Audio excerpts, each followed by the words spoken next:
The Avengers leaks just keep coming because not only do we know what the next Avengers Doomsday trailer releasing next week is all about now, but we also have some major new details about Avengers Secret Wars, Spider-Man wearing the symbiote suit, and a lot more. Let's talk about it. So quickly before I get to the new stuff, if you missed it earlier today, we had a new trailer for Avengers Doomsday officially leak, and it shows Captain America is returning, played by Chris Evans again, and it shows him where he was at the end of Endgame. And I made a whole video covering all the details of that and my theories. Definitely check it out after you watch this one, but that was just the first of 4 trailers. Next week, we're getting a Thor trailer, and we now have brand new details about what we're going to see Thor doing in that trailer, and it gives us a pretty solid idea of what Doctor Doom's doing in this movie, because this new leaker is claiming that the Thor teaser shows him in the woods praying to Odin before the big battle to bring him back safely to his daughter. Now, I apologize for reminding you that the Thor Love and Thunder movie is a real thing that exists, but I feel like this is a pretty big detail, especially the focus in on Thor's daughter, because if you didn't see the Captain America trailer, it reveals that him and Peggy had a baby. In the trailer, Steve Rogers is seen holding his son. We also know from the post-credit scene of the Fantastic Four First Steps that Doctor Doom has already taken Franklin Richards,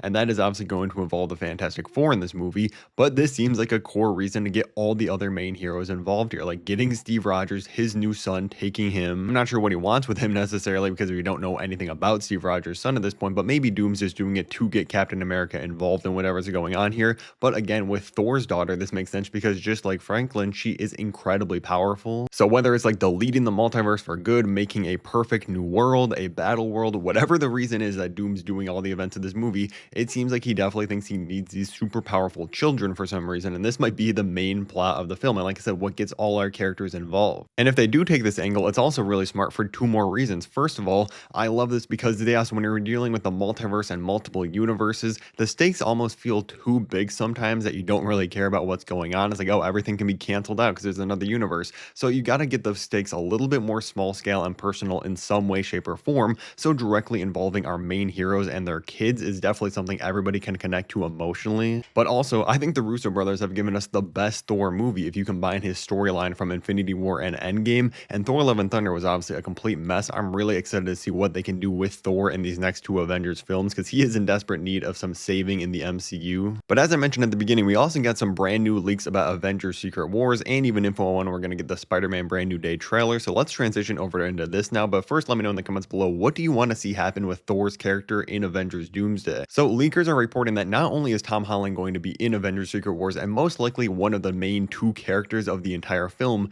that he is also going to be wearing the symbiote suit, and it's going to look like this Thomas Ducrest suit that you can see behind me here. As you can see, they say a few minor alterations, but we're probably going to see something like this in Secret Wars. Now, whether that means he's going to get this suit in Spider-Man Brand New Day, maybe that's a post-credit scene thing, or he actually gets it in Secret Wars itself, I really don't know, but I'm super excited to finally see this happen, and I hope he gets it in this movie or Brand New Day and keeps it after Secret Wars. He let him stay with this for an entire full movie on his own, because yeah, of course, the only time we've seen the symbiote suit in a live-action Spider-Man project was Sam Raimi's Spider-Man 3, and I do still like that movie and the stuff with the symbiote in it, but that movie overall is kind of a mess. It gets overshadowed by the Sandman storyline, so hopefully we can let Tom Holland have the symbiote suit, really see how it changes him over time in multiple different projects. That could be so incredibly cool. And this same person is also reporting that Charlie Cox will return as Daredevil in Avengers Secret Wars. What this dude's gonna do against all these different galactic level beings and Doctor Doom, I really don't know, but I'm glad he's gonna be there for the fight. But the Marvel news is only gonna keep getting crazier over the next couple of weeks. Like I said, we still have 3 more official Doomsday trailers coming.